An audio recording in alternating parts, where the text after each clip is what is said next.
The Chicago Bears, they just found an unexpected MVP. And what's unexpected, I think this line is going to end up being the absolute best in the NFL. It might be right now, but nobody's talking about the emergence of this player and what it means moving forward. And you know what?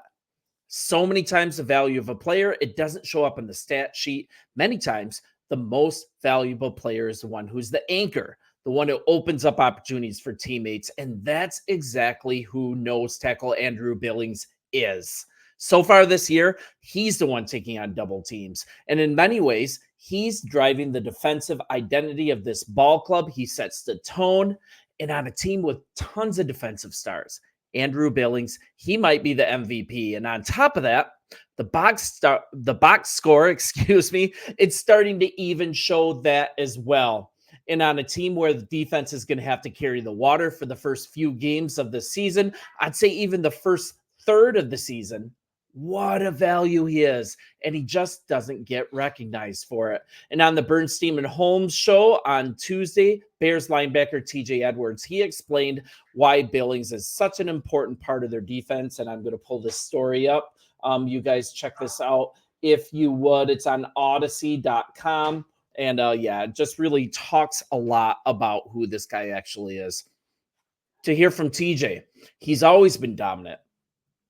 I think people are just starting to recognize it a little bit more, seeing him a little bit more. You want to just talk about an immovable object? That's Big Bill. He does all the dirty work. And playing D-line in the NFL in general, that's one of the most selfless positions in the league, right? Taking on 600 pounds every single play. It's just everything. And these dudes are so valuable to us. But I'm really happy for him that he's kind of getting some praise, as he should. He's a beast. We need him. He does so much for us. He really does. And talking about this unit as a whole a little bit, and let's look at how Billings, he's the anchor of a D-line that's leading the NFL. And then we'll get to the performance of Billings over the last two games. I'm going to close this down. I'm my own producer here. So as Chicago Bears fans, we're so aware that the team is struggling on the offensive line, right? But you might not know that the other side of the line, that has been the best unit in the NFL by a couple metrics. The Bears are ranked number one in the NFL for pass rush win rate. And that's according to the metrics by ESPN through 2 weeks. It's about beating opposing offensive lines on their pass rush and eye-popping 63% of the time. That's crazy. And of course, on the other side of the coin, the team's pass blocking currently ranks 30th. That's just awful. 43% win rate. That's terrible. And the run blocking is ranked 17th, about middle of the road, 72% win rate. Let's do that with another story that really leaves a burn hole, but I do realize it. So Chicago's pass rushing, that's come from an unusual place. Defensive tackles, as the team has 3 players in the top 5 of pass rush win rate at that position. One is DeMarcus Walker. He's registered just 3 total tackles and no sacks through 2 games, but those stats, they don't tell the true story, and he's bounced inside some. He's been the second best defensive tackle in pass rush in the NFL, and that beats out opposing linemen at a 30% clip. And alongside Walker, we've got our boy Andrew Billings, a 26% win rate. And that ranks 3rd in the NFL. And Gervon Dexter Sr., 21% win rate. That ranks 5th in the NFL. This is crazy. And though Walker and Billings, they don't have any sacks, Dexter Sr. has 2 to his credit. And speaking of sacks, defensive end Darrell Taylor, he's come up with a pair of them as well. And but so much of it is benefiting from this dominant defensive tackle play so they can run free. And Taylor ranks 6th in the NFL among defensive ends in pass rush win rate, and that's beating offensive linemen 31% of the time. So as a team, the Chicago Bears rank 10th in the NFL with 3 sacks per game. And if that success holds up, Chicago can definitely be a playoff contender as the offense gets up to speed, as long as the other side of the line finds a way to improve. But I wanted to talk about some of these other defensive players because so much of even what the secondary is doing, so much of what the defensive ends are doing, it stems from the defensive tackles. And Billings at the nose is so undersold on how good he is. Now, let's look at the actual stat sheet. This is against Houston. He forced a crucial fumble in the fourth quarter. That set up a chance for the Bears to win with 2 minutes left. Otherwise, that would have been the death knell. The Texans were absolutely going to get into the end zone, and the offense just isn't in sync yet. They couldn't capitalize, but Billings, he never stops hustling. And then if we go back to the Titans game in week 1, the defense actually might be historically good. And here's another metric starting to suggest that. And I want to have a broad view because Billings is the unsung hero that is the anchor for all of this. All of this stems from him and Jervon Dexter being the engine of this defense. So good metric to measure defensive effectiveness. That's a stat called EPA, expected points added. And expected points added, that's a commonly used advanced statistic in football. So in short, this stat measures how well a team performs compared to their expectation on a play-by-play basis. EPA and EPA per play, along with other stats using EPA, that can kind of help us evaluate team and individual player performance. So enough with that. The Bears defense and special teams combined EPA, according to True Media, was 24.0. That's a single game high in the Eberflus era, and the defense only EPA, that was the team's second best in Eberflus's 35 games, and that trails only the performance against Cleveland last season. And the second half defensive EPA, 22.35, and that's the second best in the whole NFL since 2021.